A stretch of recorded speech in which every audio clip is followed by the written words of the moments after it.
Hello, I'm James, and tonight's game is Mask of the Rose. Let's continue.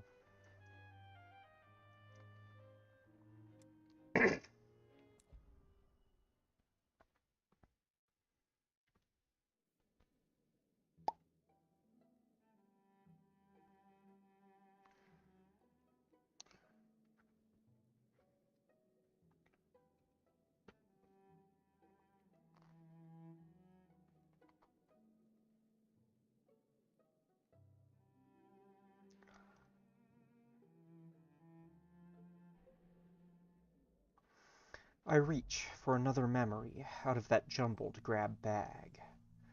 There are things I sometimes remember from that night that cannot have happened. Impossible things. If I concentrate, I can recall. I glimpsed something in a bit of mirror. In a mirror, I saw something that wasn't my reflection. A woman who might have been Chinese, though I could not be sure. She sat in a desk in a flooding palace, and the milky water had come level with her knee. She wrote in haste. Her hands were gory with ink. Ink stained and dimmed the firebirds embroidered on her sleeve.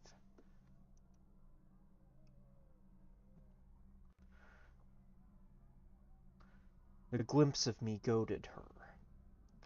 The ink bottle upset, blue-black bloomed in the flood water.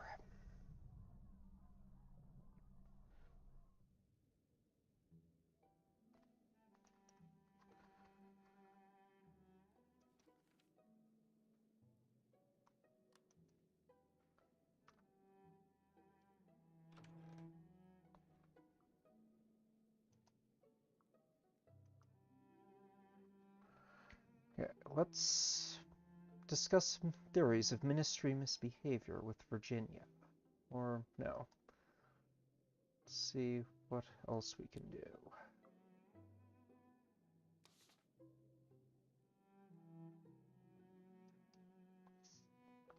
Discuss them with Greece first.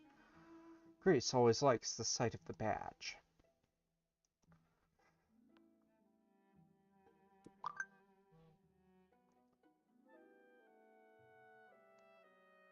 The coat looks sober, and the ministry badge looks official. The hat brings a touch of briny authority.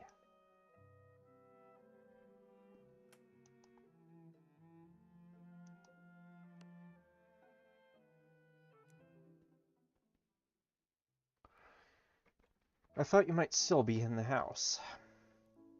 Mr. Pages is not an early riser. In fact, he was very put out when I came to the ministry in the morning.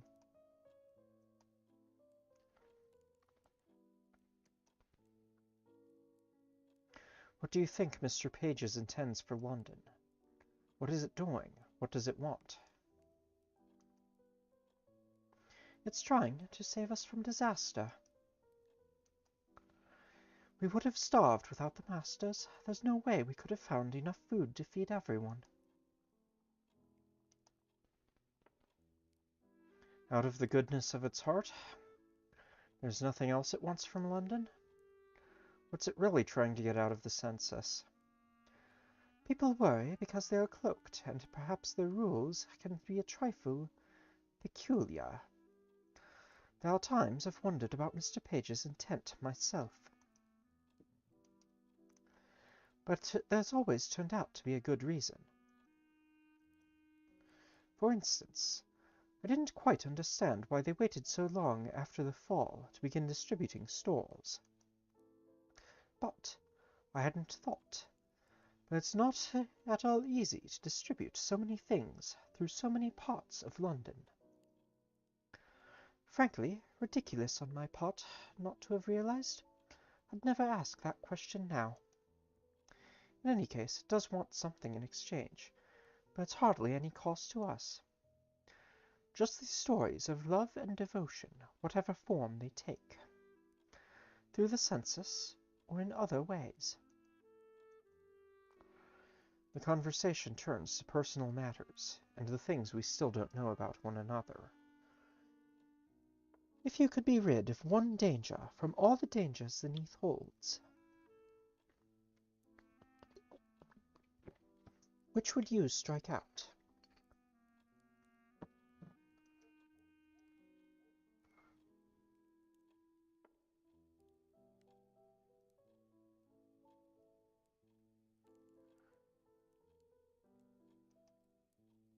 It's the gloom that gets at me. Not too much like Archie.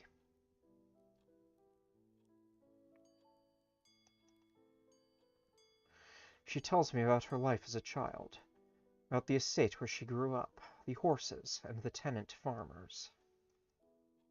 Then the railway came, a loud, dirty thing that ran too close to their land for her mother's tastes.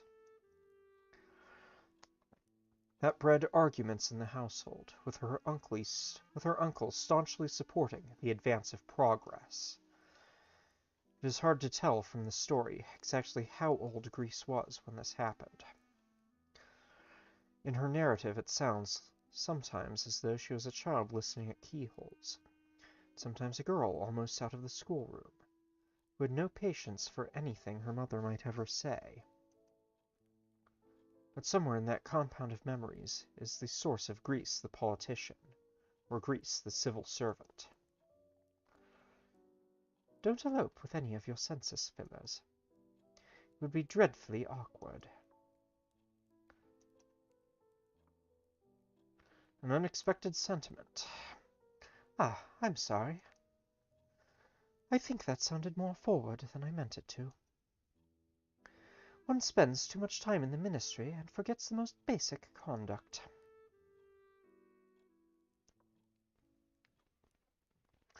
I just have time for another errand today. Story crafting ideas discovered. Action. Collected love stories.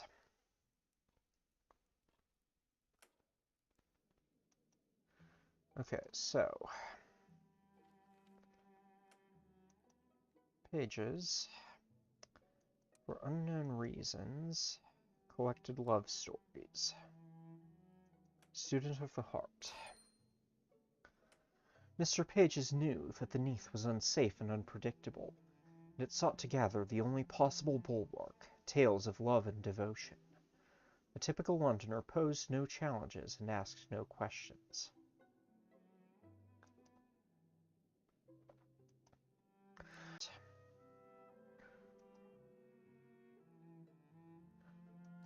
But let's see.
Let's finish up Ivy's census. The badge will eliminate any expectation of a social visit, at any rate.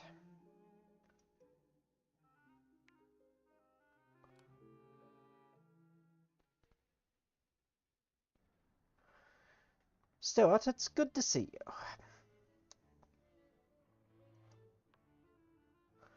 The Ministry of Accounting and Recounting have asked me to work on the census. I see.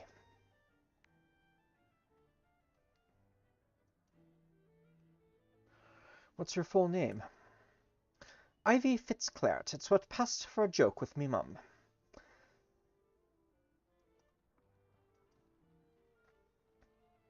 Fitzclart? like the family of royal bastards, the Fitzclarences. Except less to do with a ducal ancestor and more to do with strong drink. My mum reckoned when I got old enough I could pick a lie that'd suit me.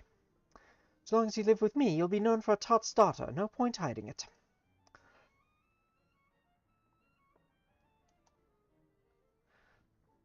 Is your mum still about somewhere? Oh, she fell with the rest of us. She says she had a better time of it than most, being that she was already a fallen woman.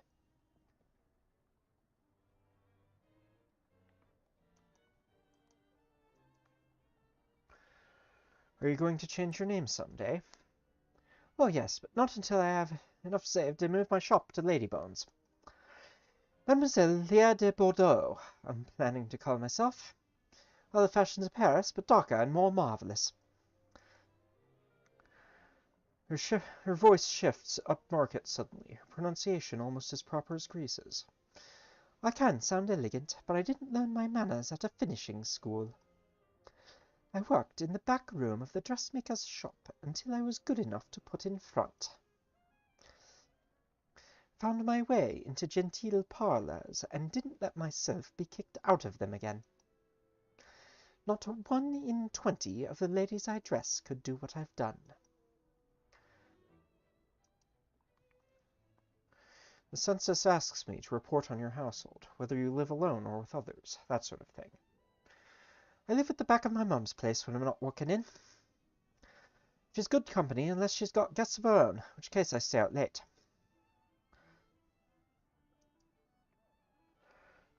What should I put down about your romantic attachments? For the census, that is. There's been a few warm encounters. I'm not the Blessed Virgin, am I? But I don't want child nor man sponging off me. One thing about being raised by an old super war, she taught me how to keep unencumbered. There is a brief lull in the conversation.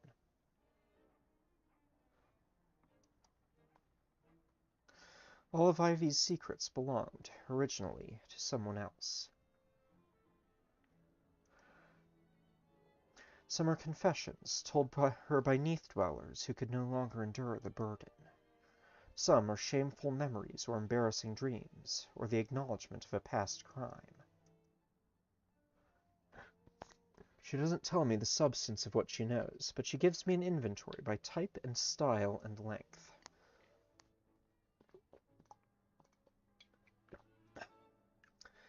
No shopkeeper could be prouder about her wares, or more precise about their origin and quality.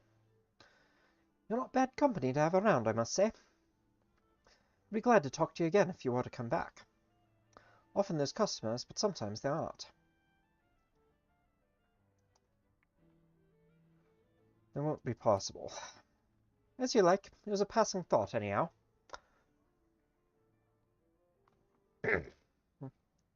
Horatio will be setting out the food now.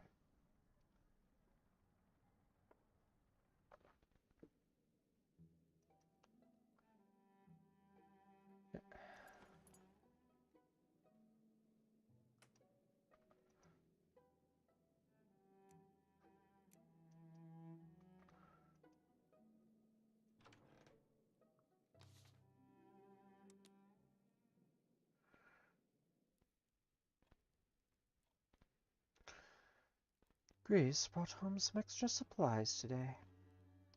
I was able to do something that almost resembled cooking.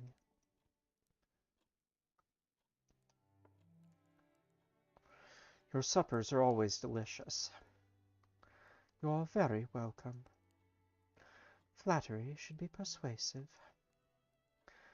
They're always as delicious as possible in the circumstances. Exactly, and we have better circumstances today. I chew diligently. Dinner reaches an end.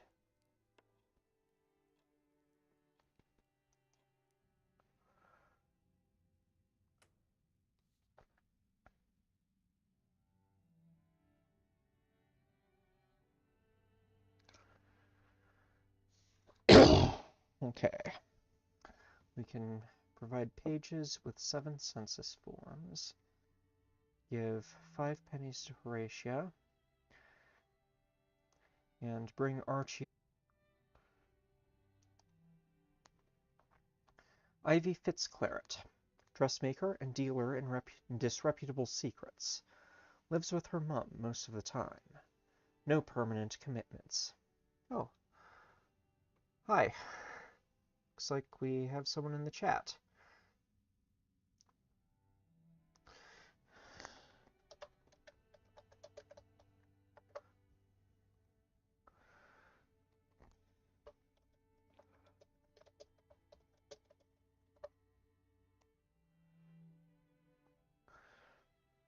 Companion and informant. I have extracted what Mr. Pages wanted to know, more or less. Day 264, Confessions. I persuaded Ivy to obey me on behalf of the Ministry. I finished taking the census with Ivy and discouraged friendly overtures.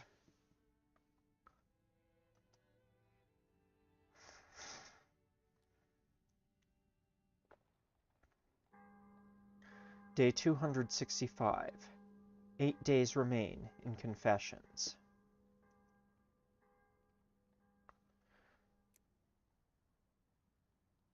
Another morning, another newspaper.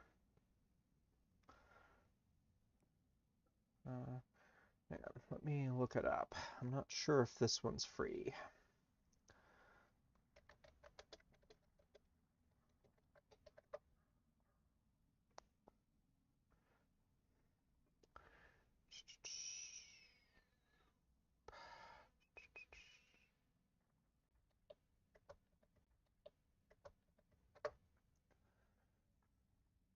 If I am not too occupied otherwise, I can always ask my friends and acquaintances whether there's anything they need from me. They may have some additional tasks for me.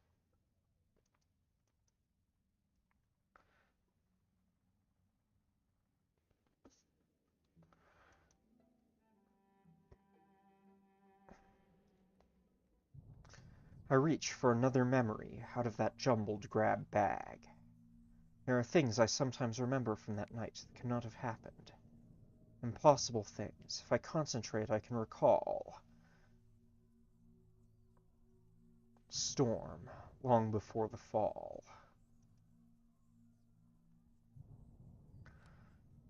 The memory of lightning flashes, and the memory of rain covers my face, and I am back above in a summer downpour. All the horses and their riders huddled under the rail bridge, all the saplings bent to kiss the soil. Not just any summer, but a June evening when I was 15.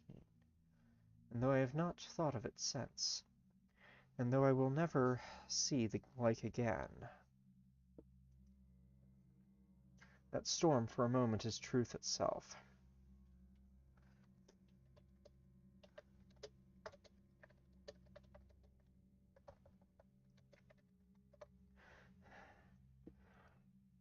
And our present cavern is embarrassed to be seen through an illusion.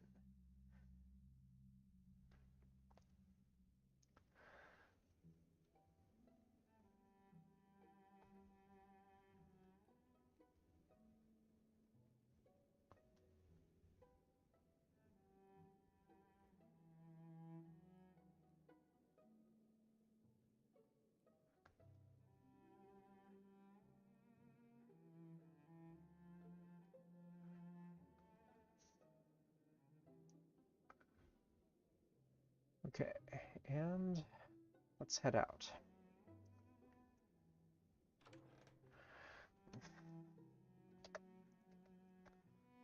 Okay, and yes, I am playing on PC.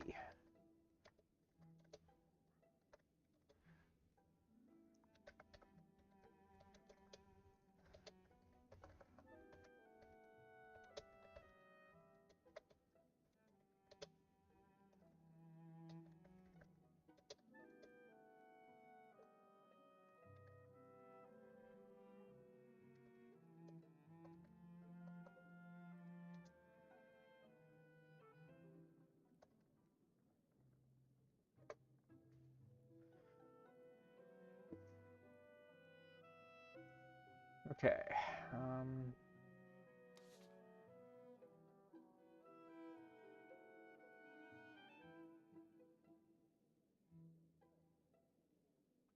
Let's discuss theories with Archie. The badge will eliminate any expectation of a social visit at any rate. Let's change. Since we are very much not on ministry business at the moment.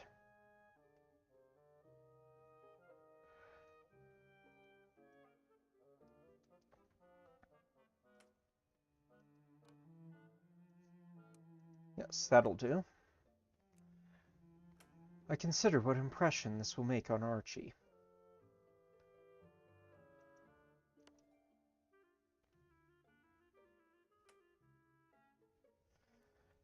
Archie nods to me significantly, as one conspirator to another.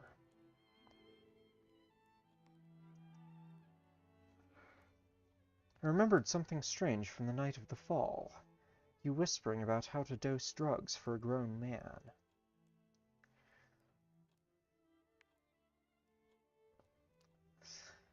You thought I was asleep.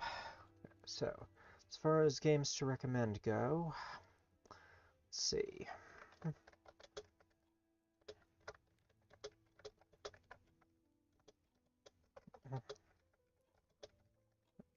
Mask of the Rose and the rest of the Fallen London universe.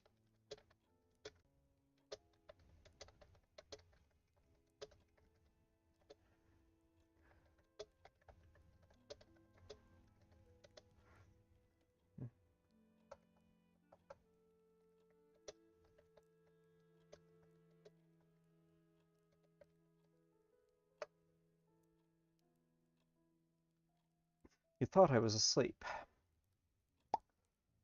I don't remember that. I've not lost a patient today. And there's no one raving in need of confinement, so I'll count that to the good.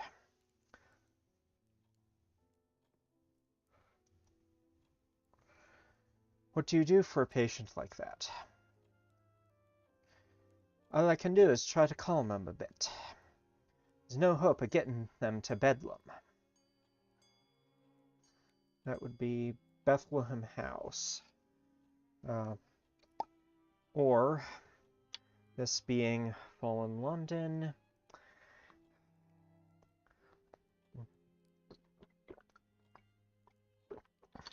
the Royal Bethlehem Hotel. But there's a man comes round and takes him away. Speak of the devil. I've never seen him at his work. But sometimes I'll go to see a patient again and find that he's been and gone.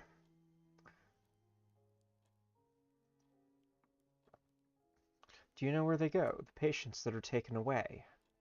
Nay, they don't come back. And for the most part, there's no looking for them. If they have a family, the family doesn't want them back.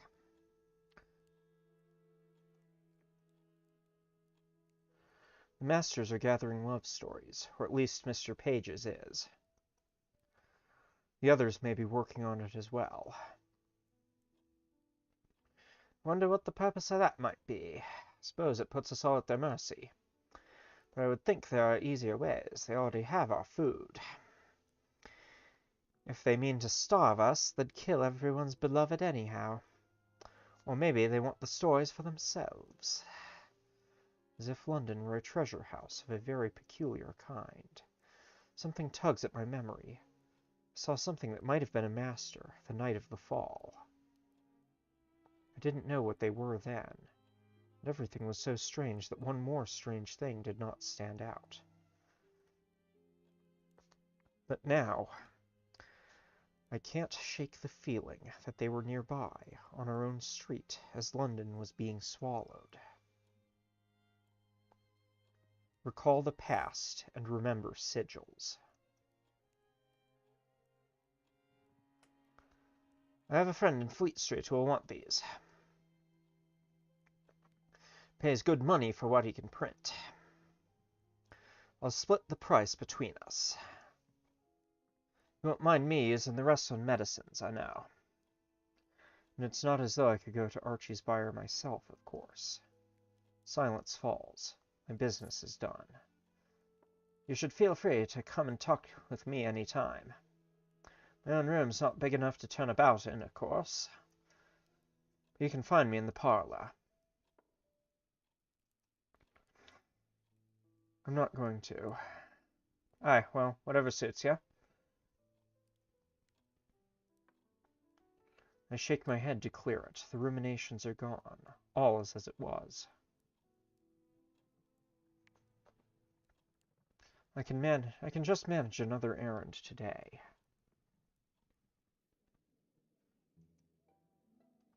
Okay, now. Took unknown actions. Hoping to save London.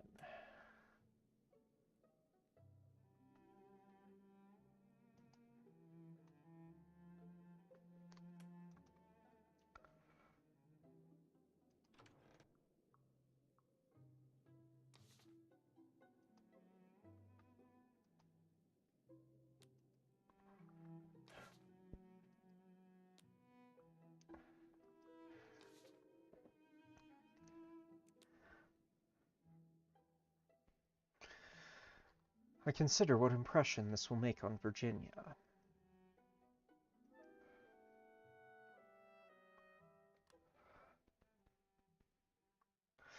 According to the clerk, you had an appointment with me. No appointment was on the schedule this morning. I don't reply. The conversation may go better if I don't start on the back foot.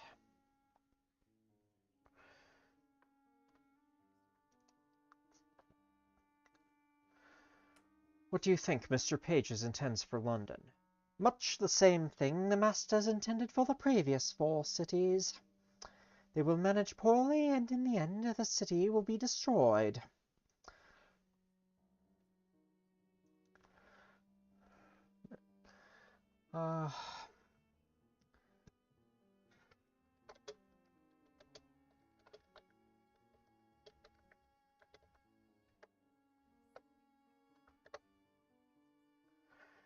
Though perhaps not for a few centuries. And they will not know how to get what they want from her. Sooner or later, a 6th city will fall on you. I intend to absent myself before then.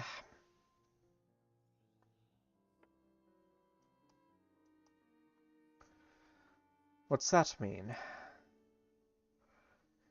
It is not yet chosen, I imagine. The masters have not yet tired of their current toy.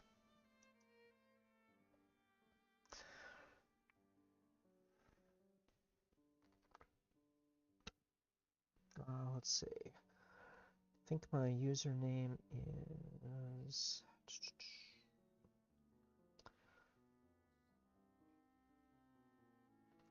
Let me pull it up. There are still a few fragments of the last city buried under London. And visited the ministry. While you were there, did you happen to see any of its maps and charts? There is a territorial matter in some dispute. Maps? Those are forbidden now. For you, the laws only apply to you. The masters apply no such rules to themselves. How about this, then? Mr. Pages might have mentioned a correspondence stone. Did you chance to see a piece of stone with writing on it?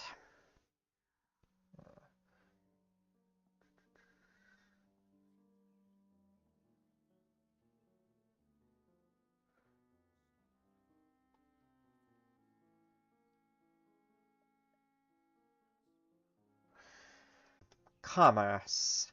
Gathering of information.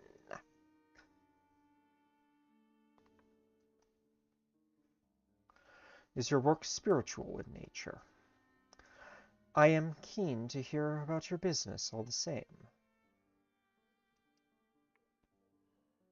Before Judgment Day, I had the honor to wait upon members of the royal family. Oh, I've seen very odd things and kept my own counsel about them all. Your assurances have a certain counterfeit quality. We have reached the end of my time. At least you don't say whatever you are thinking, like most of London. But dishonesty is not alluring in itself, so pray don't feel I will pine for you in your absence.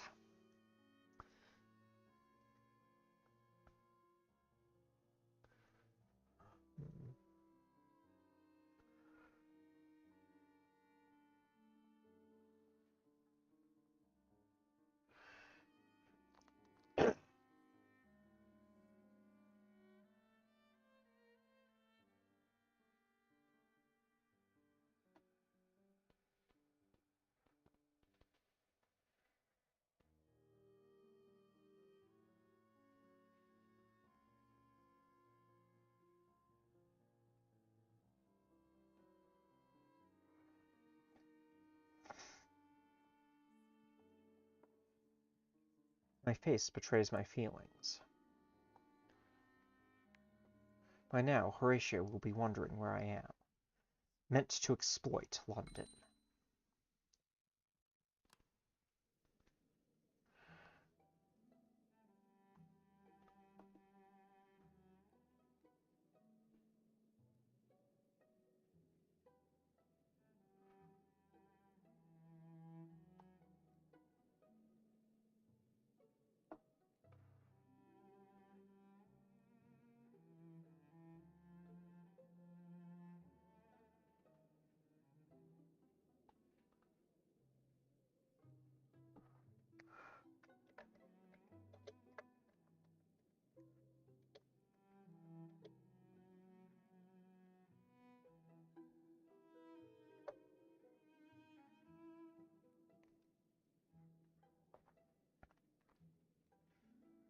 Okay, let's take a look here. Mr. Pages wanted to drain London of her wealth and resources. Took some action, but I am unsure what. I'll need to ask someone about this.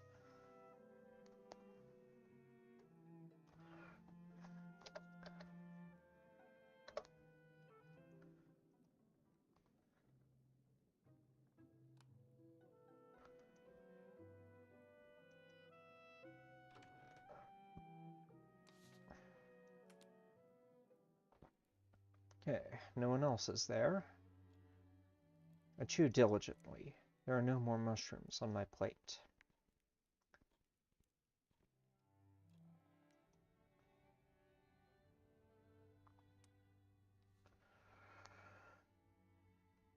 Okay, so visit Page's office, report back to Virginia on whether there's a correspondence stone there.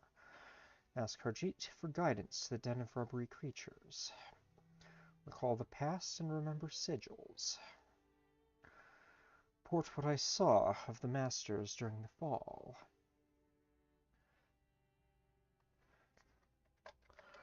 After I remember it better myself. Give 5 pennies to Horatia, deliver the filled census forms to Mr. Pages. And we have talked to Virginia. Day 265, Confessions. Virginia showed some doubts about me.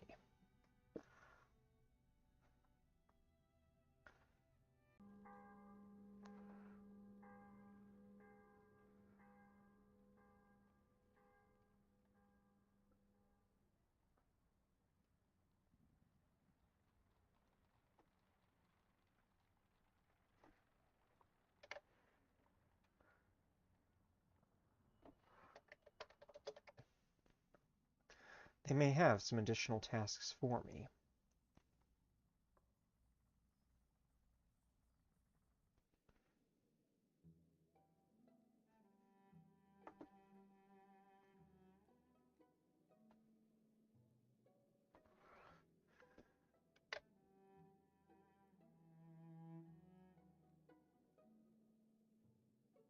Okay, let's try that.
I reach for another memory out of that jumbled grab bag.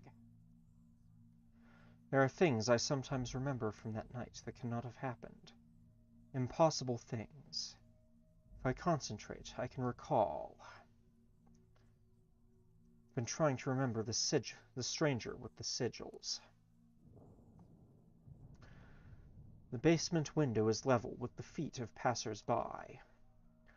On the night of the fall, I saw unshod feet, curved and taloned, clasping onto the cobblestones to avoid being shaken off. The creature was bigger than a man, but it walked hunched over. Paced out deliberate steps to the curbstone, opposite Mrs. Chapman's, and on the stone face it wrote letters of fire. I could not read the language. Come the morning, that house was gone, and its neighbors on each side were sharing a party wall.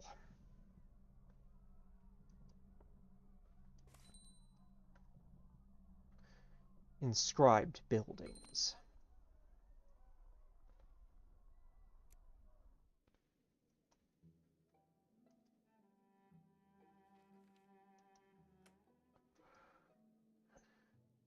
Pages, surgical. Mr. Pages wanted to drain London of her wealth and resources. It drew sigils on the buildings to enchant them in some fashion.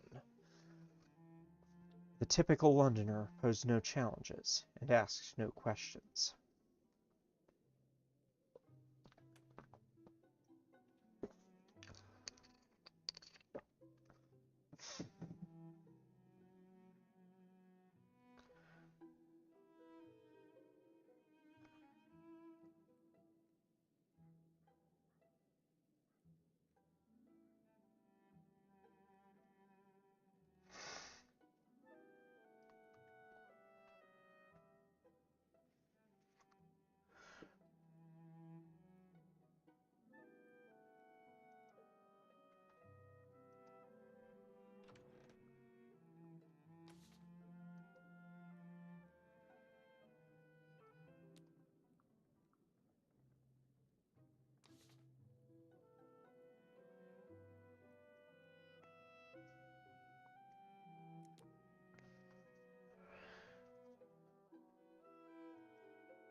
Archie gives me a meaningful nod as though we were siblings in a secret society. I recount the newspaper story. The ministry is still urging citizens to participate in the census. Oh? Persons who do not respond promptitudinously may find themselves ineligible for rations. I make the story as engaging as I can, plenty of detail, and a fair sprinkling of dramatic pauses. The frightening thing about the ministry is what the papers did not dare to print.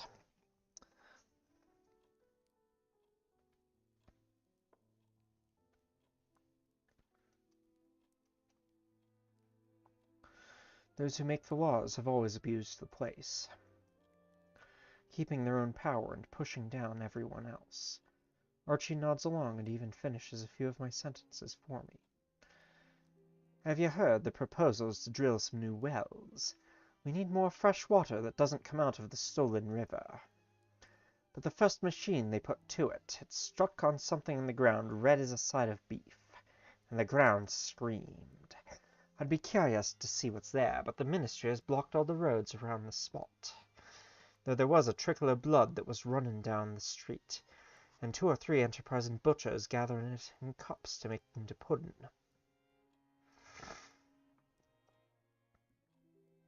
I've not seen this one before. Ajit's spoken of the like now and then. Graffiti on the walls of houses. The ministries have told him to hide or clean off. I told him it was no more than the marks that beggars put around.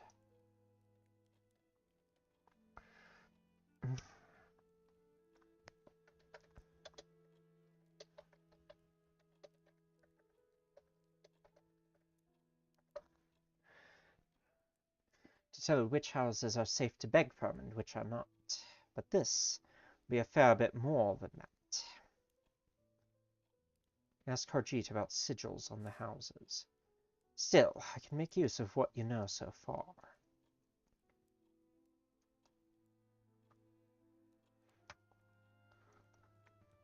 There is a brief lull in the conversation. The conversation waits on Archie. Who do you miss most from the surface?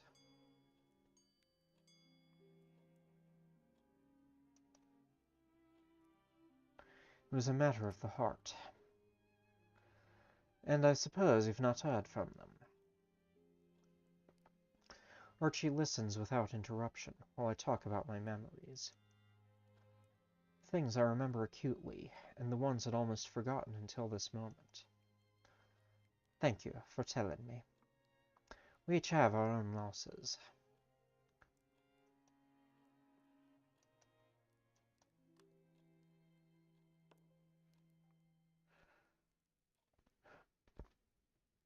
There's time to run another errand today.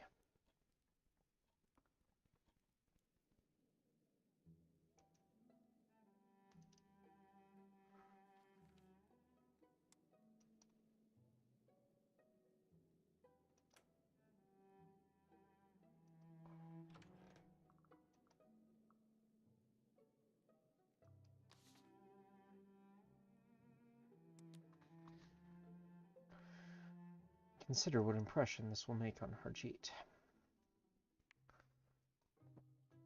Okay, if we're going down below on ministry business, or the badge.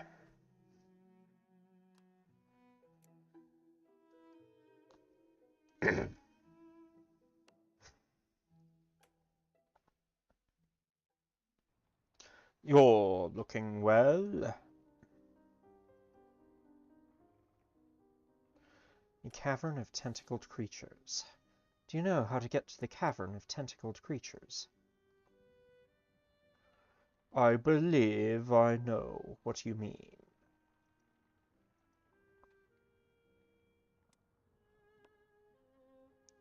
We walk companionably. I've become adept at learning the paths. He's become good at teaching me. New location, the Warrens of Amber. A warren of brooding tunnels and resinous deposits. Harjeet takes me as far as the cavern entrance and suggests I watch my back. The descent is steep, the caverns lightless and treacherous. I walk in the dripping dark for a very long time. Has anyone else ever been this way? Will I ever return?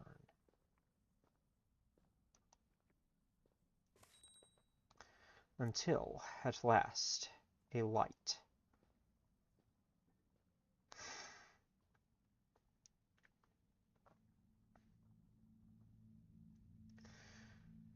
What are you doing down here?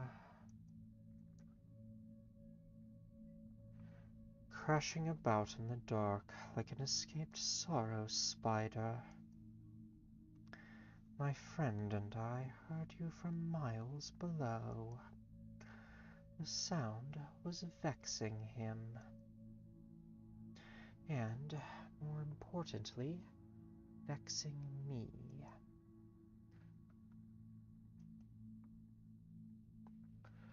Are you from around these parts? I am not native to the caves, if that is your question. I can also assure you I do not come from your fetid city. Though I have learned your ungainly language. Nor did I sprout from the flowers like a hero of old. I have been here a very long time. My name is Barquagin. I used to be a person of consequence. Let me see if I can find anything on that.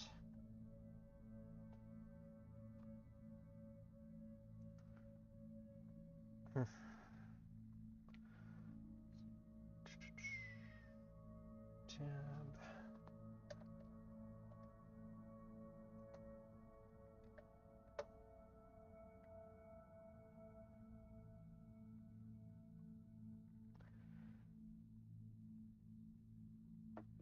Okay, apparently she's wait, or let's see. Bolte Ugin, better known as Bolte, was the first wife of Temujin, who became Genghis Khan, the founder of the Mongol Empire. Bolte became head of the first court of Genghis Khan and Grand Empress of his empire.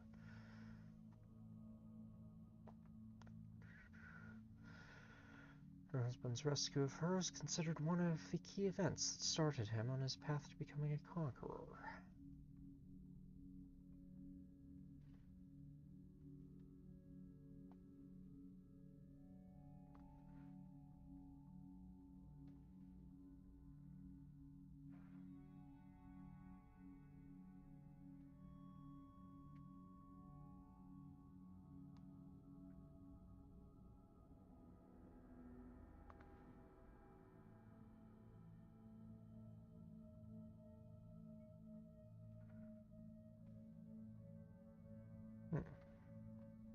Interesting.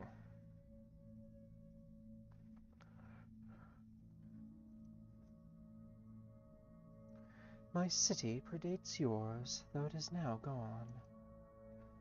Yours fell on it, but I do not hold it against you. The fourth city had already gone to the dogs, and worse.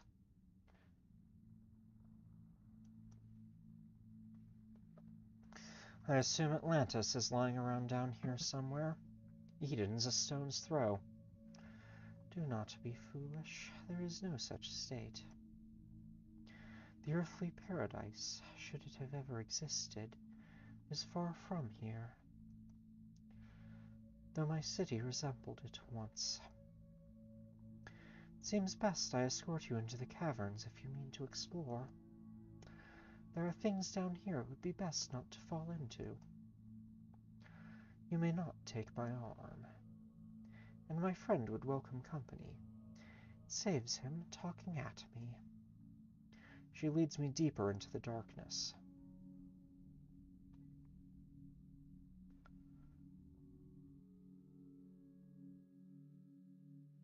I have been watching your city for some time.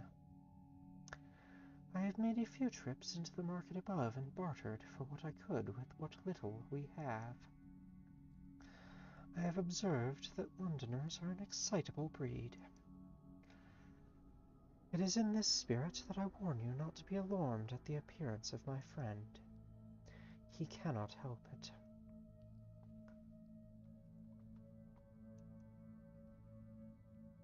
I wonder what I am getting myself into. His people are from far away, or long ago. They emerged centuries ago from these caves. I do not know how deep their roots run. They do not resemble us, they do not think like us, they do not act like us. But they do not mean to harm us. It is not far now. She leads me through dark and twisting caverns for a very long time. It feels like days.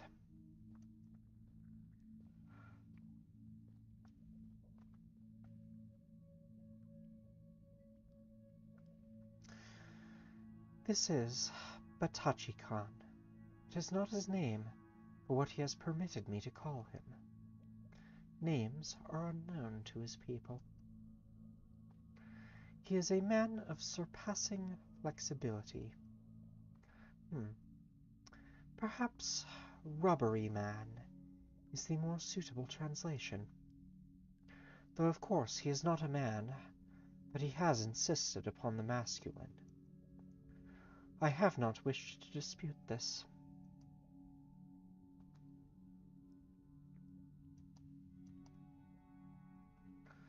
I imagine there's more than a few uses for such a skill. Batachi-Khan makes an innocent hooting noise. Believe me, the novelty wears off after the first century. And now you've only encouraged him. You are the first to venture down here. though secrecy has grown harder and harder of late. But Tachikon insisted we get as close to the surface as we could. I told him it was only a matter of time, and I was right.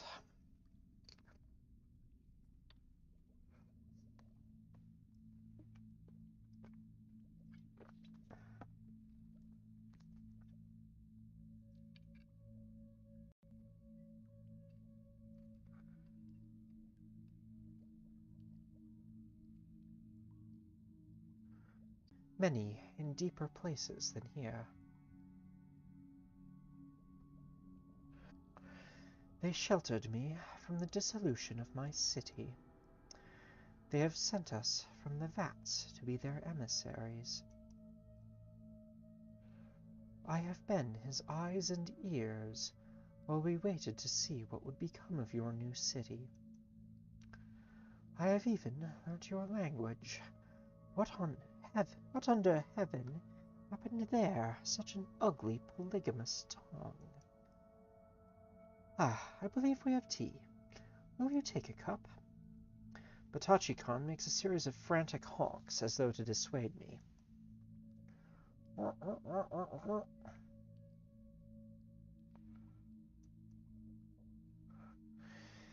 It tastes sweet, with a heady creaminess despite the dark coloration. Excellent. It's funny, even with the milk substitute, it tastes almost as it should. Tachikon makes a honking that could be interpreted as nervous or excitable. He wishes to... I had mosaic tiles somewhere for the difficult ones. Bear with me, as that cheating costermonger at the market says. Tachikon approaches with a plaintive burbling. Tachikon extends a tentacle, wants me to take it.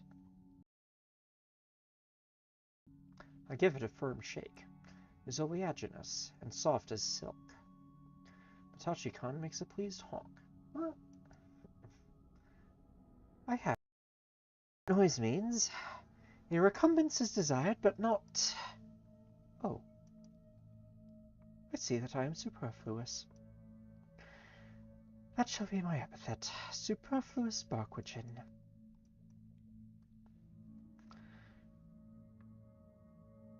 Barquichin is still for a moment. Then she rolls her eyes. After the first decade... She does not speak another word until we reach the surface. She remains behind, shrouded in the caves until I am out of sight.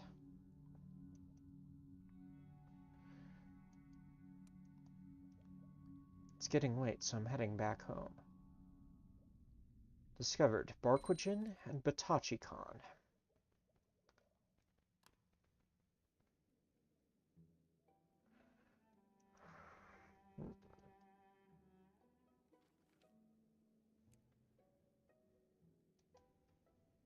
Nothing there.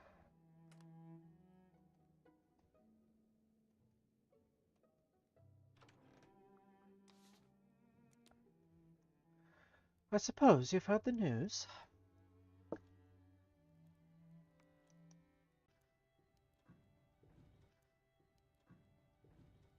Archie, did you hear? I did at that. So it's true. I mean to get a seat on the next mail coach that goes above. I'm not sure that the mail came by coach. It certainly did not come by train. Well, however it came, I mean to go back that road.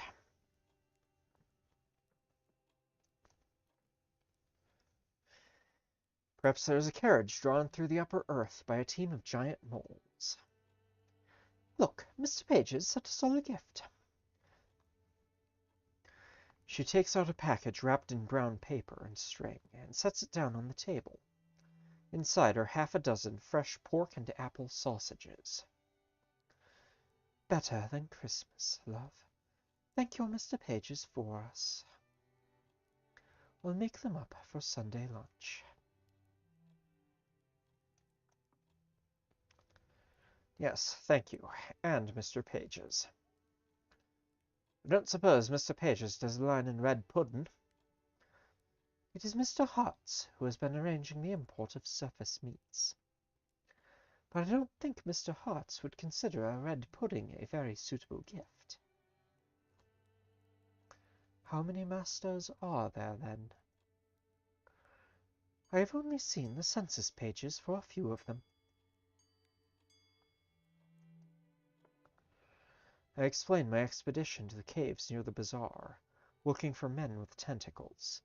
Horatia has taken quite an interest lately in the less human things down here. Full of undulating wigglies ready to undermine London cellars? Or the tentacles oozing forth to pull us from our beds? No, nothing like that. Oh?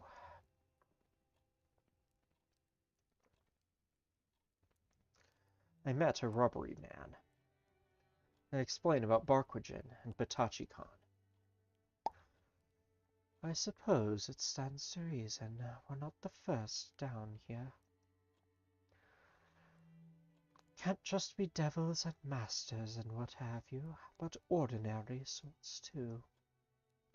Well, as ordinary as a man that looks like something found dredged up on a hauler ship can be. Seems a sorry fate to lose your home twice over. I hope something can be done for them. By the way, I found a spare apron this morning, left behind by a lodger who used to help out around the place now and again. I thought it might be some use to you. The tailor's apron. The apron speaks to a shopkeeper's life, helpful, cooperative, but with a gift for invention and a true appreciation of craft.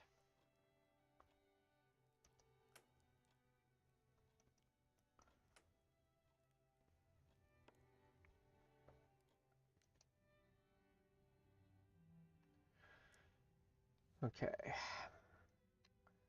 We can talk to Harjeet about the sigils. We still have more census pages to fill out.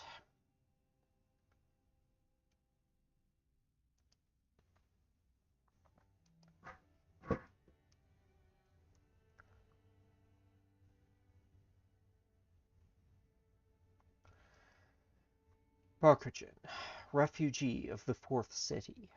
Stranger, she found me stumbling in the dark. Batachi-Khan, newcomer to London. Stranger, we know each other only by repute, even though we've met.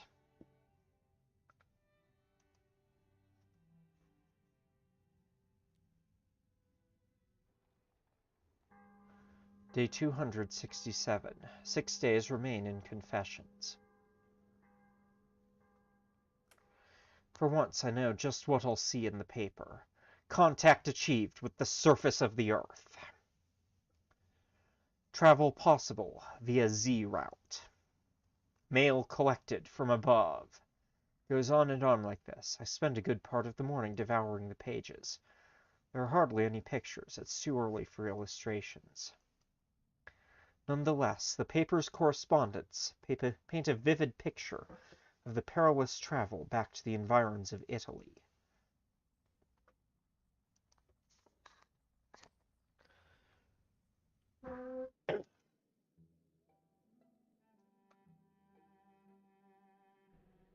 I reach for another memory out of that jumbled grab bag. There are things I sometimes remember from that night that cannot have happened. Impossible things. If I concentrate, I can recall. Horatia and Grease talked while the sun didn't rise. They're very sweet creatures, really. I shouldn't have used the word plague.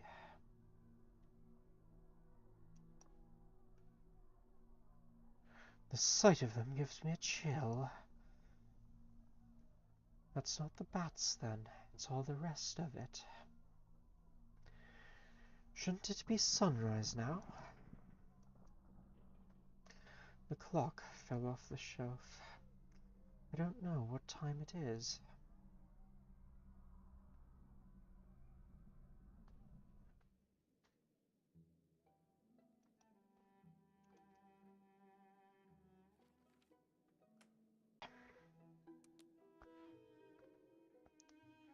I consider what impression this will make on Harjeet.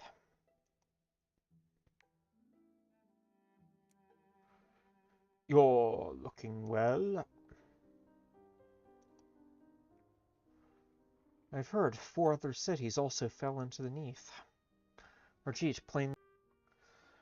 I wonder whether it has always been the masters who collected cities, or whether there were other conquerors before. There's nothing amiss at Mrs. Chapman's, is there? Nothing has happened to Archibald?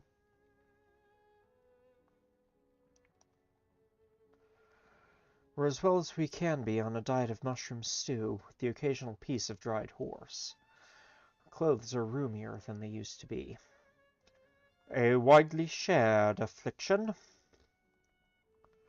Harjeet shakes his head as though to clear away some thought. So many families passed in the fall, so many others vanished afterwards. Perhaps they have all packed their things and gone to some other part of the city.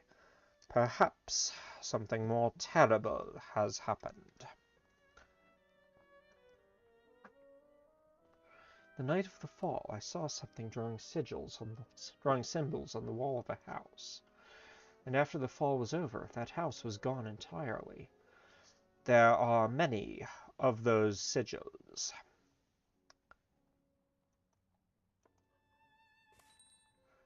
Sometimes they're visible from the street, but more often... Come with me. It's true, there are any number of houses like this. What are we looking for? Wait. Allow your eyes to see.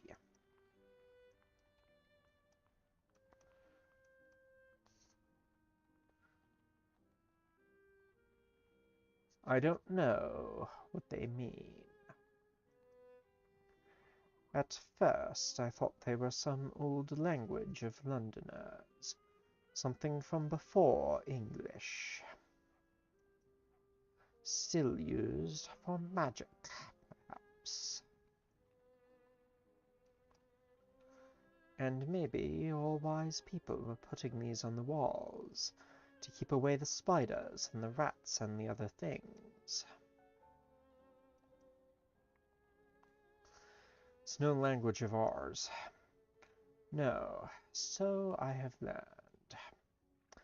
I have spent some hours in meditating on them. The result is dizzying, thoughts that are not meant for humans to think. Come, some people are affected badly by the sight of these. I don't want to give you nightmares, or worse. I ask myself what they mean. Perhaps it's to do with how the London buildings don't stay where they are. If you found your way to the surface, would you come back down here? Or would you count yourself well free of it?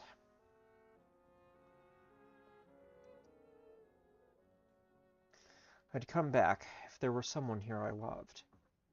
Harjeet considers whether there is anything to add. If you find yourself short of entertainment in Mrs. Chapman's lodgings, you're always welcome to come out and speak with me. I wouldn't mind having someone to talk to on my rounds, now and then.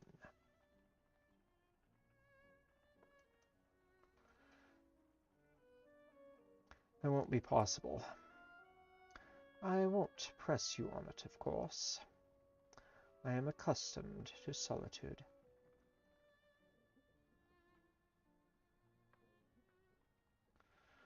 I just have time for another errand today.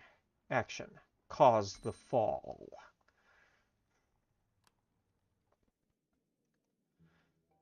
Okay.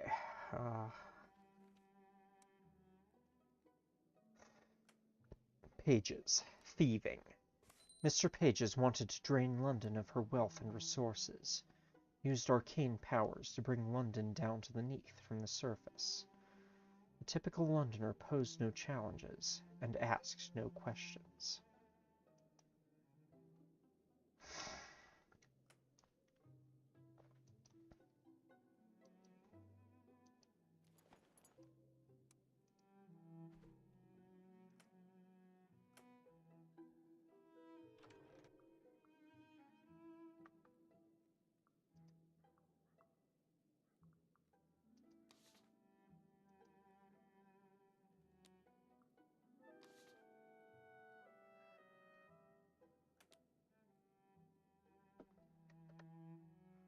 The badge will eliminate any expectation of a social visit, at any rate.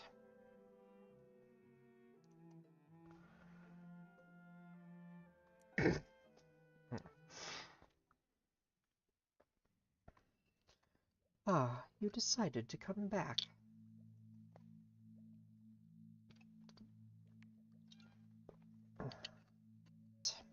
I said he'd frightened you away. But Tachikon disagreed. Tachikon makes a series of smug honks. I explain my task as well as I can.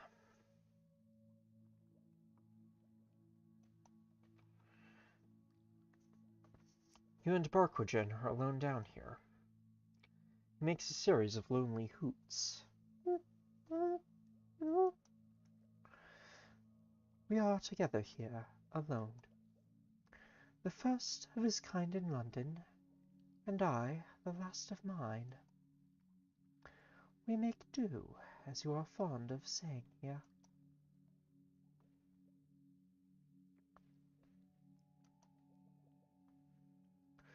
Do rubbery men take spouses? He makes a series of diffident honks. Some seem to indicate Barquogen. He lacks the requisite vocabulary. I believe the rubbery men consider themselves a choir or a chorus. The word commingling is used.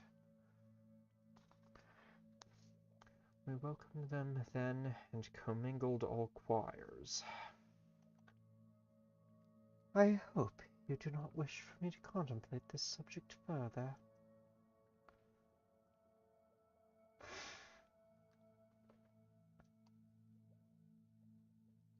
I know we are asking a great deal, making you the interpreter of your rubbery friend. It is evidently more than mere translation. Much more. It is gratifying that you recognize the fact. One prefers to be appreciated. What is the state of your own heart? Do you have a spouse or lover? Write down that there are no alliances worth recording. It will be true enough. But Tachikon hoots appreciatively and produces a piece of slate. Another tentacle holds a piece of chalk. Barquogen reluctantly takes the chalk and slate while Batachikon gestures. The slate reads, Greeblings. They pause, scribbling. Many greeblings. There is further scribbling. Conveyance of merry greeblings. Today, requested friend, partner, enemy, Barquogen, essence gather, commerce barter, merchant dreams, trade coin want.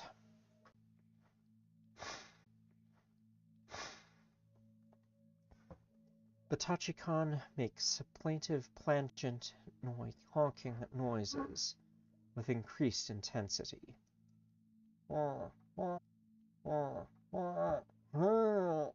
No, I cannot go and fetch another. If you would have allowed me to translate for myself. We have functioned admirably these last centuries, Why you wish to change the arrangement is beyond me. I could fetch more chalk. Patachi-kan makes a hopeful honk. Well, out of the question. I will not go back to that woman, cap in hand. I will not go back to that woman, cap in hand. The chalk always snaps, and Patachi-kan has yet to grasp the fundamentals of your grammar and your etiquette. Better he receive further instruction from me before we make a second attempt. We sense the city out there is not yet ready for our emergence. Patachi-kan is keen, too keen. His tentacles are like roots making for the surface. I have advocated caution, but you are the first personage to encounter us. What do you think? Am I incorrect?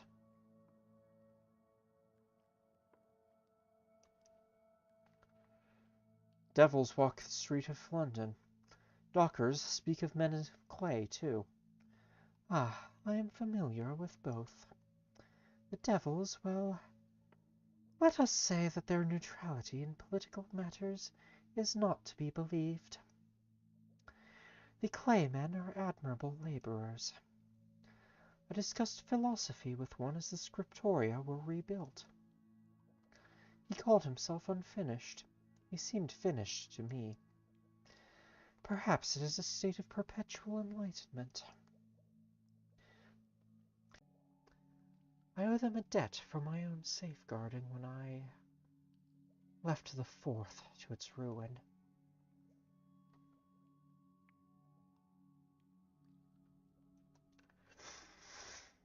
And who are these others? Friends of yours?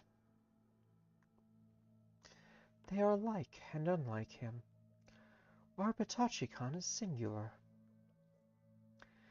but he represents many waiting in the amber warrens below.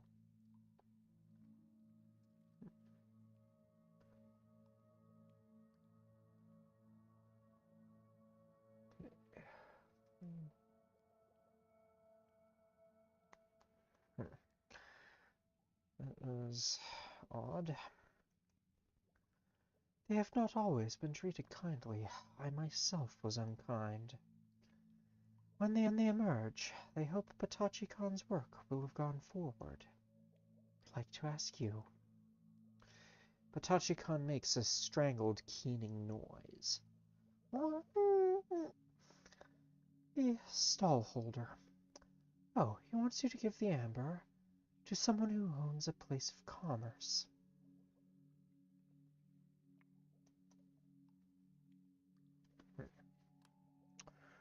Okay, looks like there's something going on here.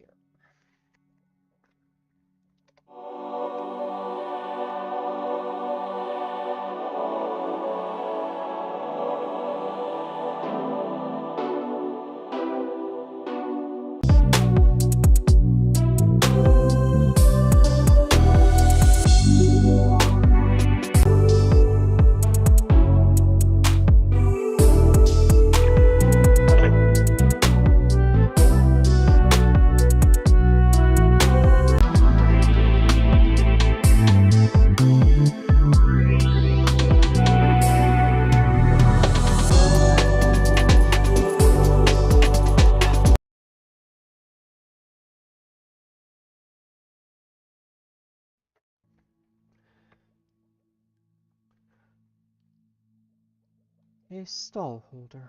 Oh, he wants you to give the amber to someone who owns a place of commerce. Ah, you assume I'm familiar with that. Patachi-kan makes a series of sibilant, high-pitched squeaks. It is, we would say, spirit, but it is not that.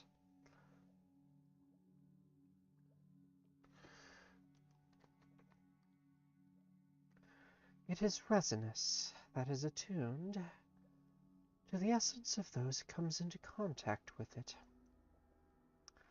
like leaving a fingerprint in warm clay.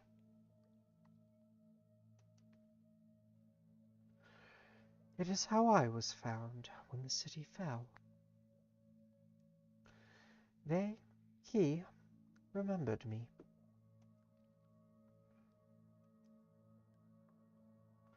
I take the amber in my hand, oddly warm to the touch and clammy.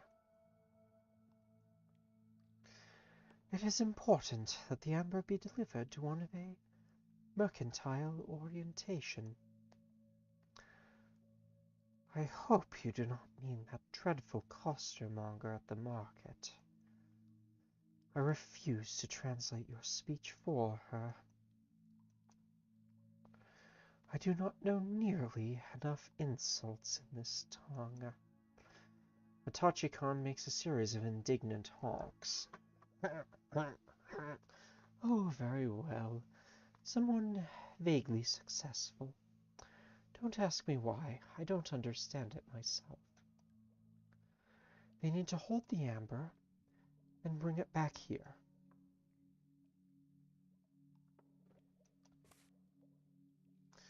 Matachi-kan makes a series of frenetic warbling noises. Ah, yes. He wishes you to have one for yourself as well.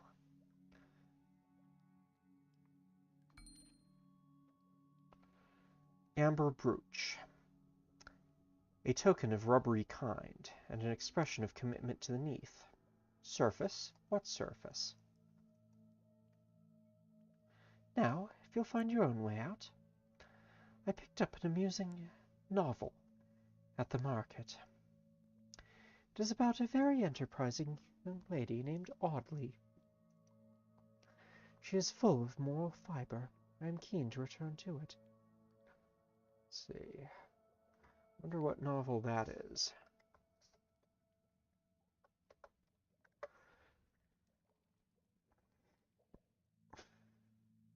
Lady Audley's Secret. Could be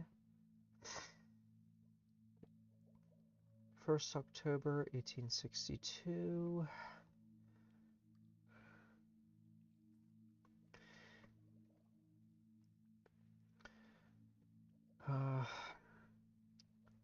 Critic John Sutherland described the work as the most sensationally successful of the sensation novels. The plot centers on accidental bigamy, which was in literary fashion in the early 1860s. Braddon's bigamous heroine deserts her child, pushes husband number 1 down a well, thinks about poisoning husband number 2, and sets fire to a hotel in which her other male acquaintances are residing.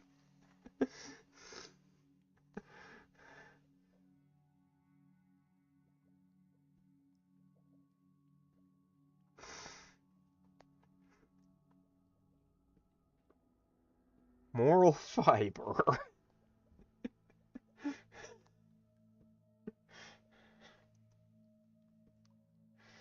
By now, Horatio will be wondering where I am.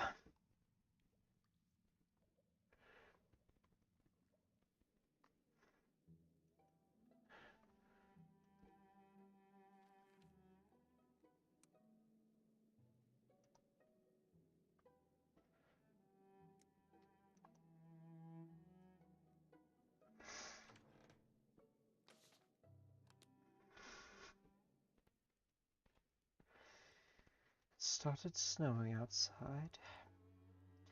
It isn't ordinary snow.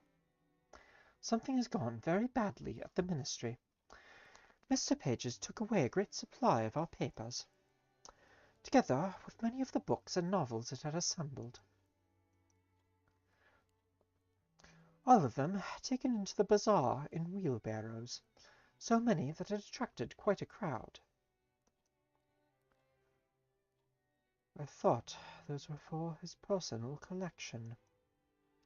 No, he was always going to take them to the bazaar, but it didn't go well. and that seemed to concern him even more. He said London might not last long in the snow. Don't worry, Mr. Pages is easily agitated. I don't think that means we are safe.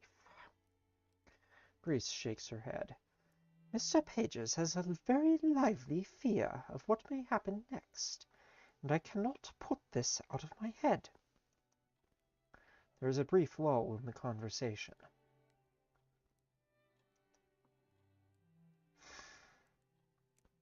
I chew diligently. We finish eating.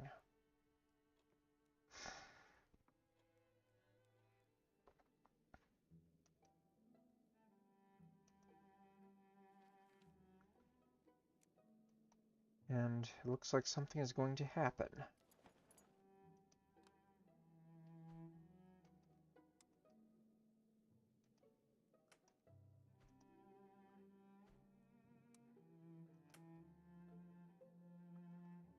Host a visitor before bed.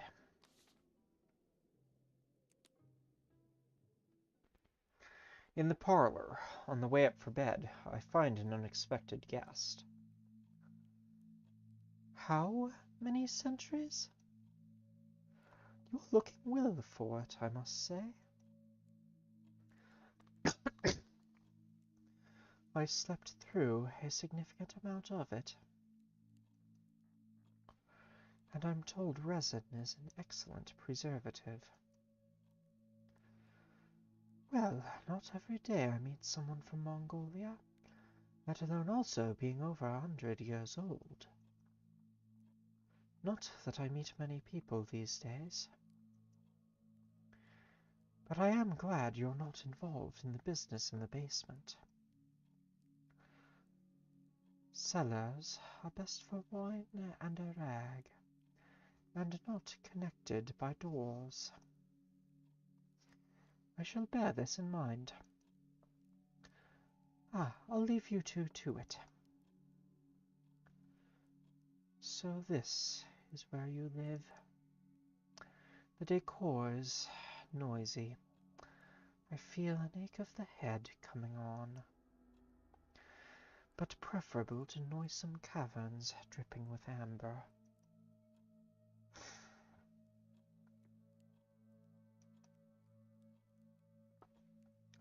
Following me now? Yes.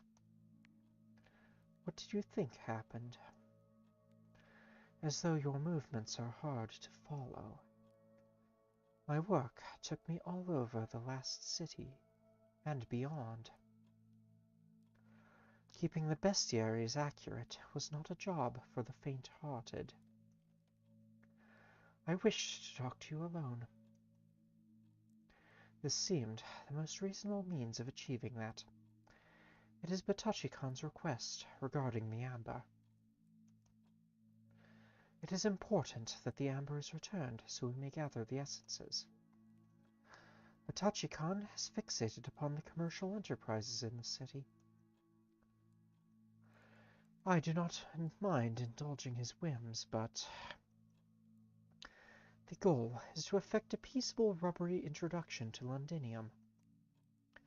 Nothing more.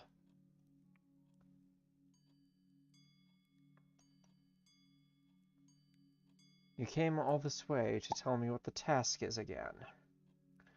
My point is a simple one, and one I thought obvious. I am his interpreter, not you. I have lost everything, and remained at his side. I wandered in the dark. I learnt the arts of shaping, the variations of amber, the nature of his kin. I and I alone have communed with the things in the dark below the vats. I have rambled enough.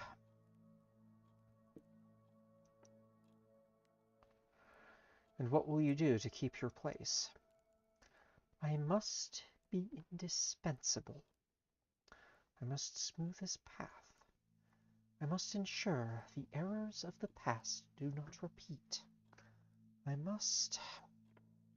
I shall triumph, have no doubt, and look to your own tablet.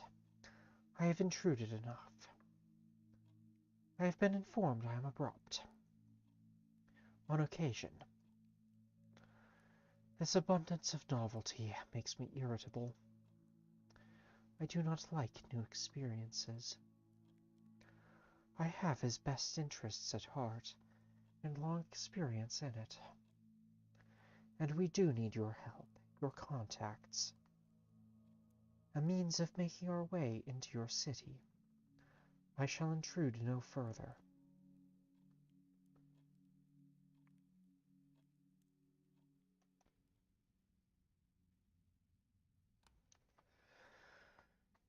Okay, visit Ferret or Ivy to give them the amber. Confront Pages with what I've learned about it, if I have the nerve.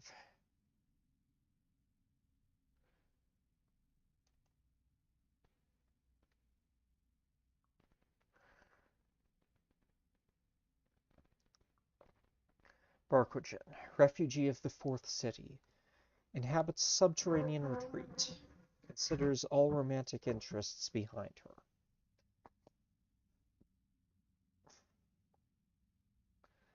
Census filler. I have extracted what Mr. Pages wanted to know, more or less. Batachi Khan, newcomer to London. Inhabits subterranean retreat, romantic interests, indescribable. Also a census filler.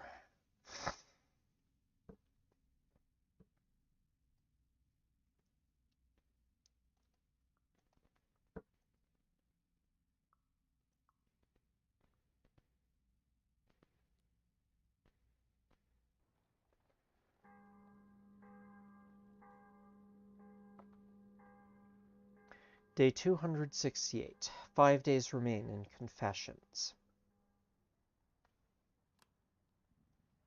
Another morning, another newspaper. The headlines today read, River through London no longer to be known by its former name.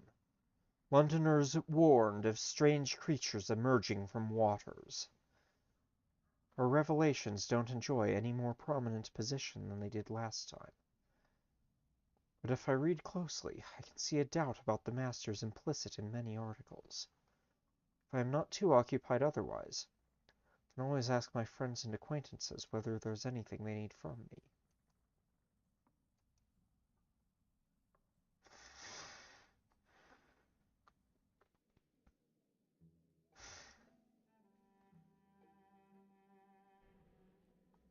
I reach for another memory out of that jumbled grab bag. There are things I sometimes remember from that night that cannot have happened. Impossible things. If I concentrate, I can recall.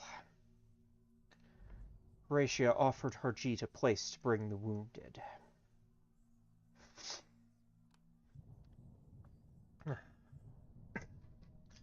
If you find anyone wounded out there that needs looking after, if they're safe to move, I'll bring them here.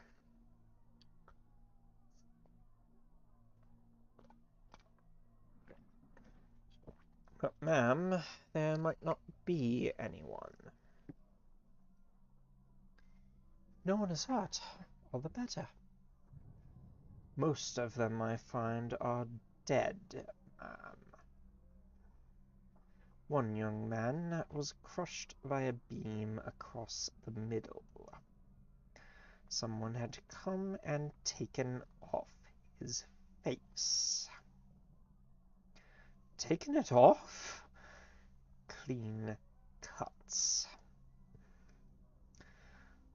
I hope they waited until he was dead.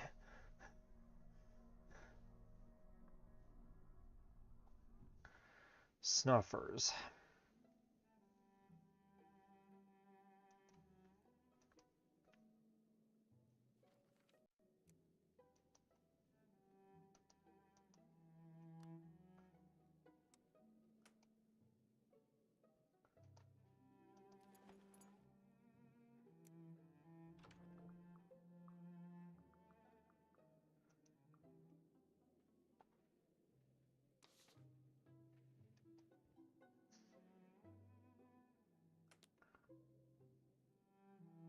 Mr. Pages may expect me to turn up with my ministry badge on.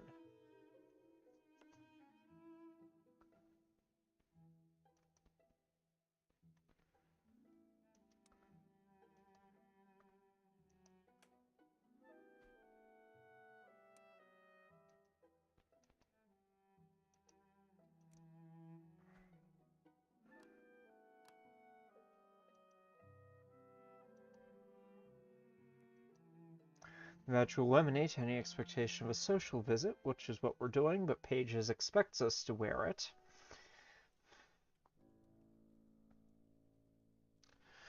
Greece has already shown me once how to visit the ministry. It's not hard for me to return on my own. Mr. Pages is at its desk when I come in. Do you have anything more?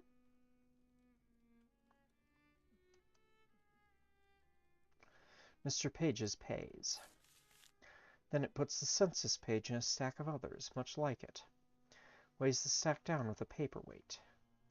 If I look too hard at the paperweight, my eyes sting. This one is of interest. Familiar-facient, lacking authority. Let's see.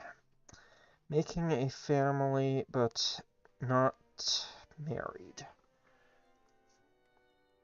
Do you have anything more? What about Rachel? This form merits 2 pennies. Looks through the sheets of the form in its usual way. Doesn't find much to interest it in the account of Rachel's romantic life. Is much more intrigued by her employment. She invents love stories from nothing. These stories we will acquire. If they are suitable, then we will also acquire the authoress.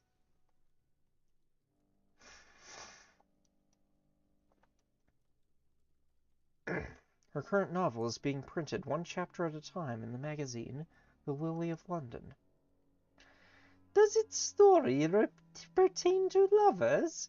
Are they disappointed and crossed in their aims?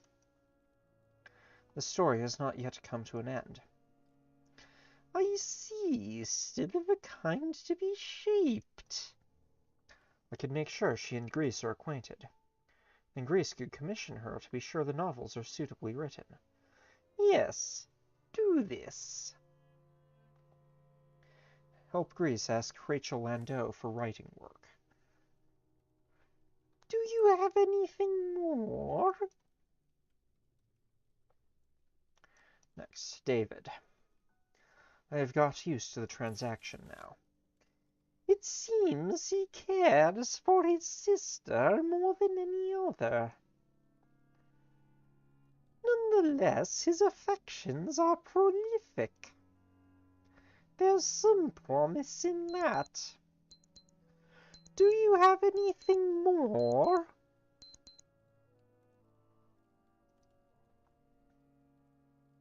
Milton. I can take my penny without flinching under its stare.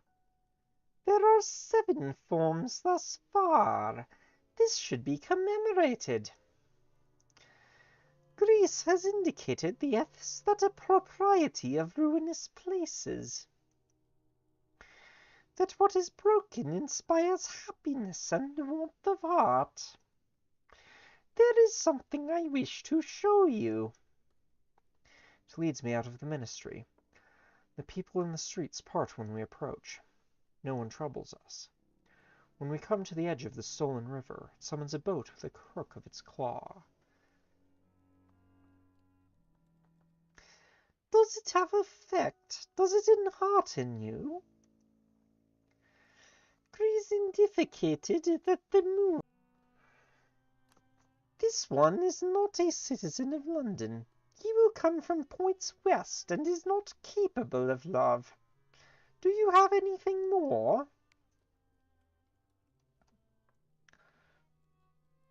The trick is not to look at the back of the penny at all.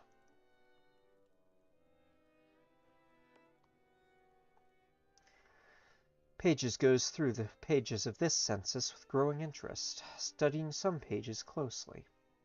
Then, suddenly, it stops and throws the sheaf on its desk. She is known to us. She is not from the 5th city at all, nor even the 1st.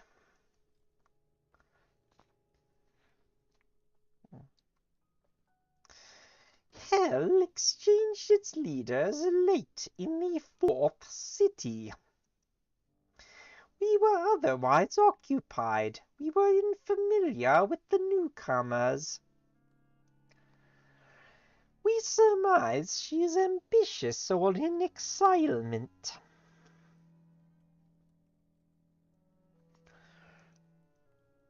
Do you have anything more? Okay, one about Ferret. I can take my penny without flinching under its stare. Pages continues, turning the pages over, going back and forth between them, for a long time.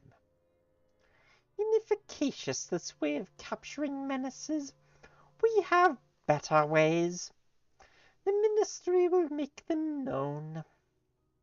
Do you have anything more?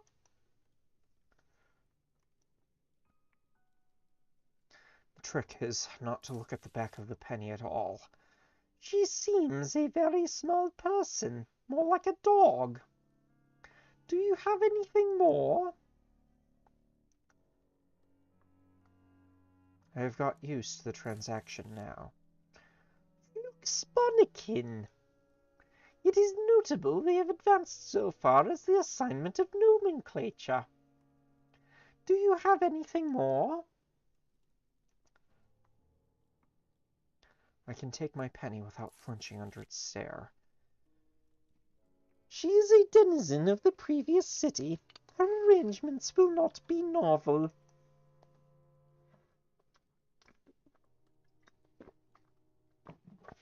Do you have anything more? Mr. Pages is pleased enough with my information to give me 2 pennies. An exemplar and sample. Her mother is resilient of heart. She herself also. I liked her. Your application of companionate time outside of the ministry is your own. We do not forbid revisiting the subjects of the census. That is enough of my official duties for the moment. I've been thinking of you. How delicious you are, friend. Catchphrase drop. Of my family and the business that they were in. I leave out such mundane matters as the sourcing of black crepe and the hiring of mourners. Instead, I speak of the work as a high and holy calling. There is a moment's fellow feeling. Mr. Pages and I are thinking alike. Mr. Pages may have hoped to hear something else.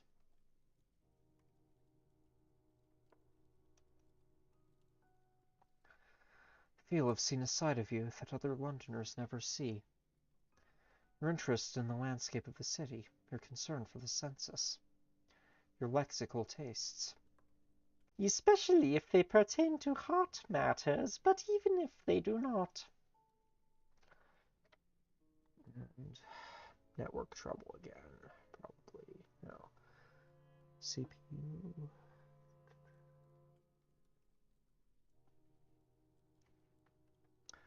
Okay, let's try this.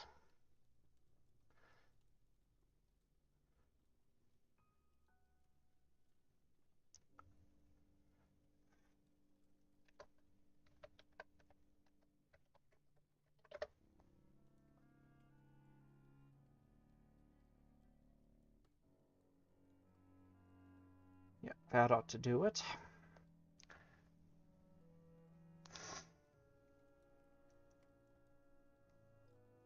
I would like that. I never mind seeing more of you. I have written this appointment in the book. Do not deviate from obedience to this plan. Mr. Pages makes a small mark in a ledger on its desk. Feel obscurely rewarded. Judging by the clock, I can afford another errand today.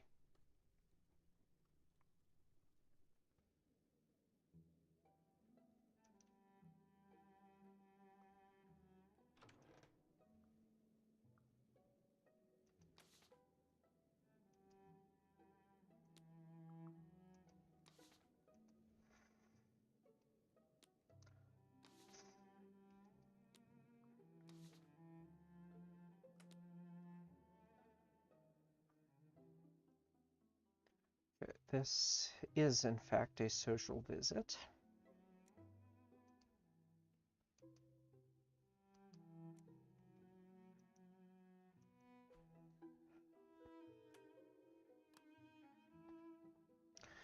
The brooch makes it look as though I'm doing some sort of official business, though who can say for what office?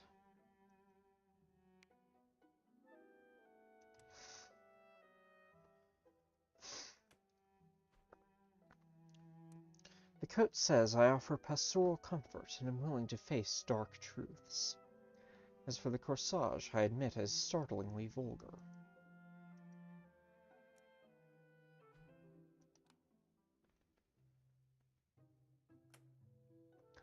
Consider what a landau would make of my current garb.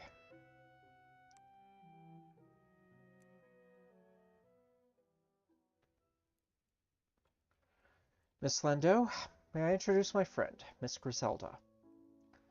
Grease. She heard about your writing and asked for an introduction. Oh, do you read my work, Grease?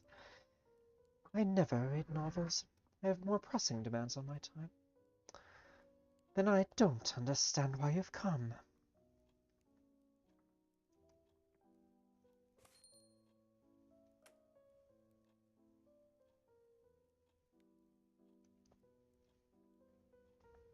Greece has an avid reader in need of supply. We thought they might particularly appreciate your gifts. How kind of you. My employer would like to pay you to produce stories more quickly. My hands only go so fast. We could provide a secretary, supplies. I'm not sure what a person in your situation might need. I can see that. Did you own those trousers before the fall? I bought them afterward. They're well tailored for second-hand goods. You didn't do that yourself, I think.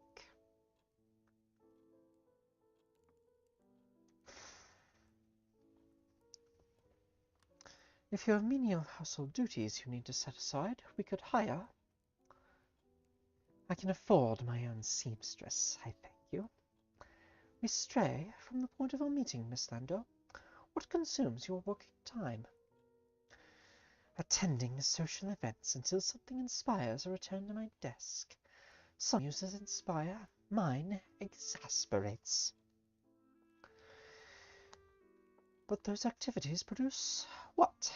A list of incidents, alphabetical, to be included in the coming chapters. Characters.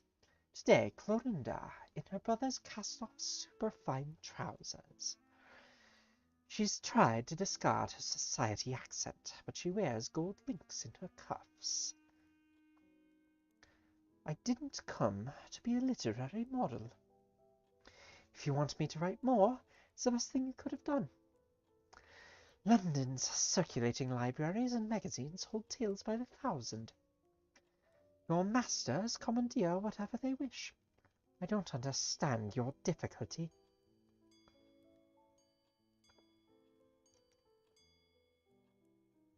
You're not the only one to ask such questions. Their intentions are hard to read.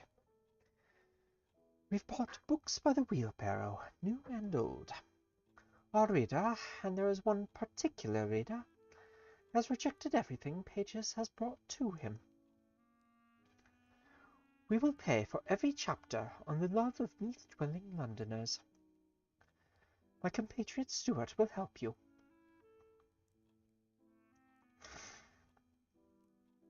If you can tell me what you require. I need a plot about how my heroine recovers from her betrothal to someone left behind on the surface. Just the skeleton of how it happens. I can do the rest. If you could contrive a way for her to end the business, that would be very welcome. All of my thoughts have proven insipid.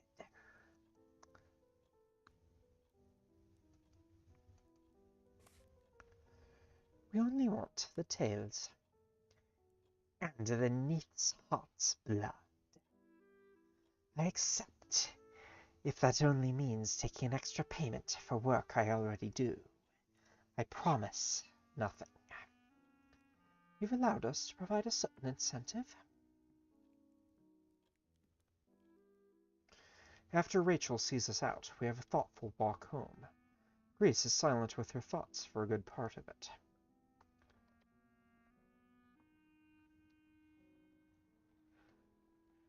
If she had any turn for politics, what a politician she would make. Though of course they'd never swear her in. But imagine her speeches.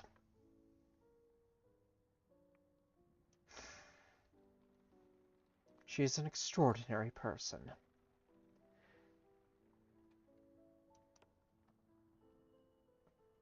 If I may ask, do you have feelings for Rachel? There's nothing to tell, I believe. If she should say anything about her feelings, please tell me. Horatia sets the dinner soon afterward.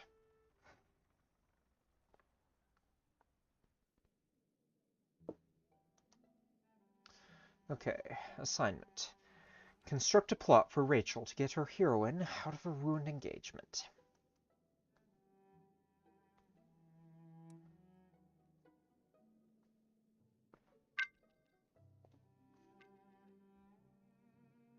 The spoilt beauty had lost her betrothed in the fall of London. He was believed to be travelling in France. The spoilt beauty had begun to fear she would never see him again. Meanwhile, they somehow came to her social circle. An unknown did something to the spoilt beauty. The spoilt beauty did something in response. The predicament is bereaved. The who is Greece. Okay,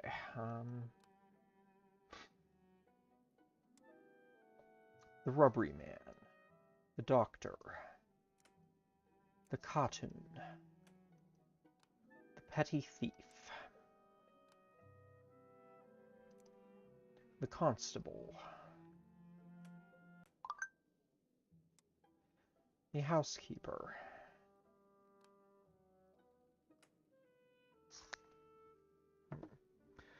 okay, apparently that didn't quite do it.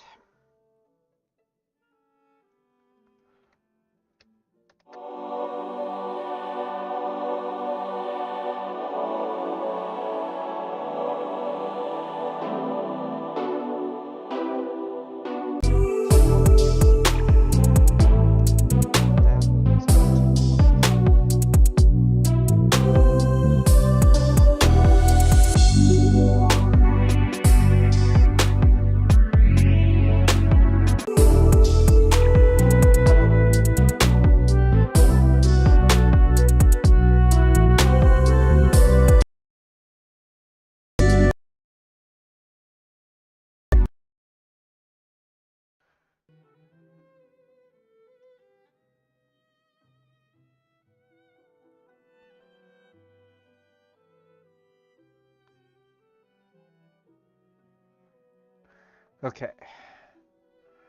The authoress. The ineffectual vicar. The scheming rival. And the spoilt beauty herself. Let's go with...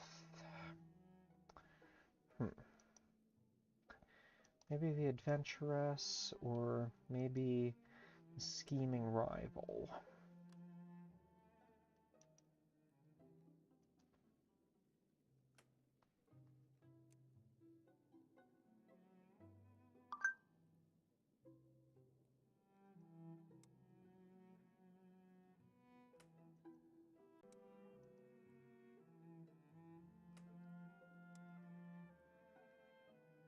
Renewal from what...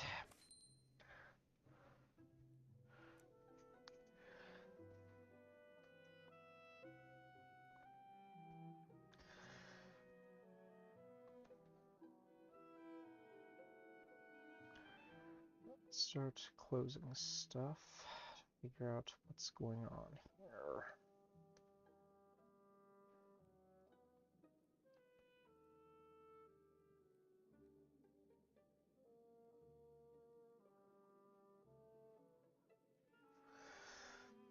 Renewal from without.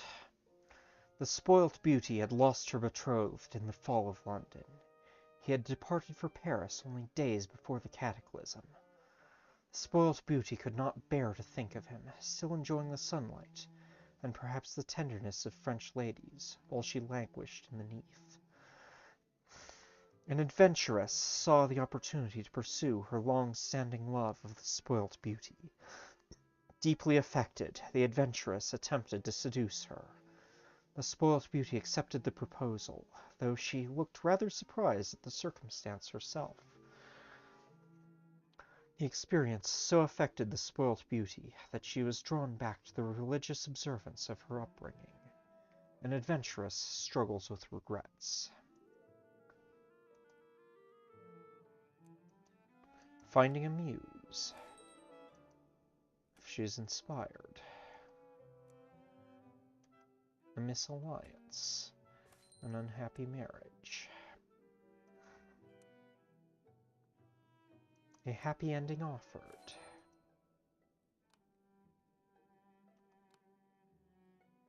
Haunted.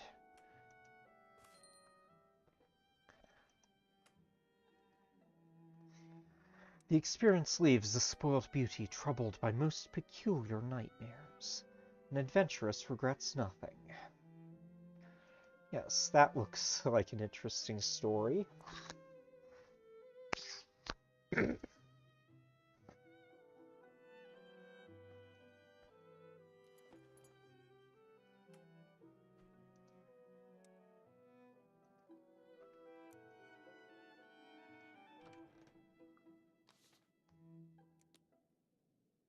Horatia arrives late to supper. What's on your boots, Horatia? It looks like milk and it smells like a sewer. Don't go into the basement.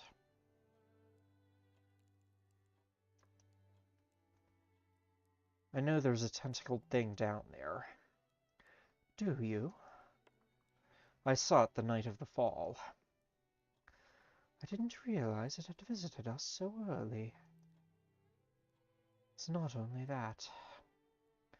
The floor down there is flooded. I moved everything to higher shelves.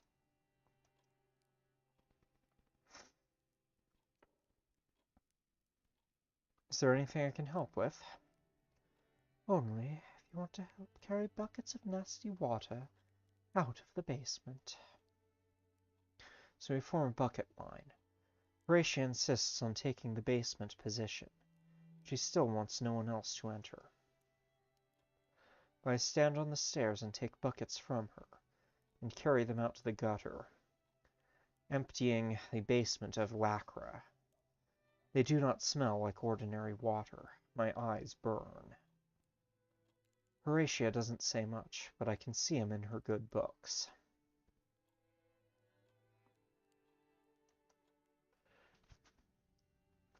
Okay, so... Craft a plot for Rachel's next novel. Visit a ferret or ivy. Report back to Virginia on whether there's a correspondence stone in Paige's office. Pay my back rent to Horatia. And I have no more census forms left.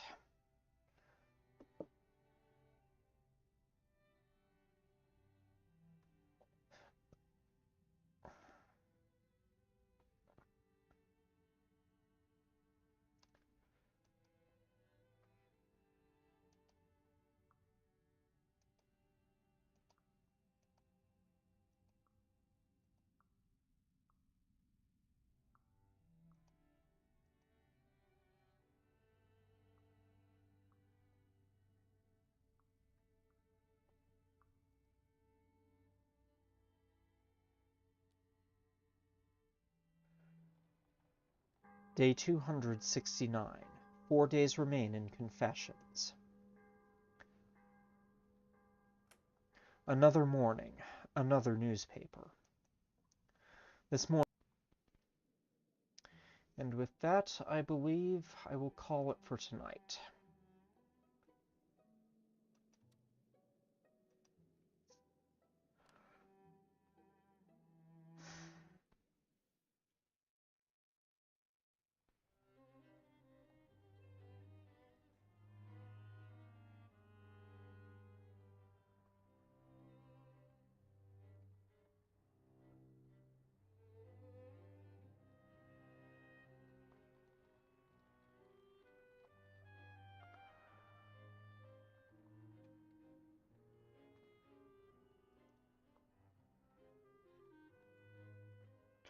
Thank you for watching.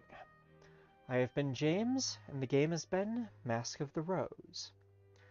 If you would like to see me play some more, please subscribe. Thank you, and good night.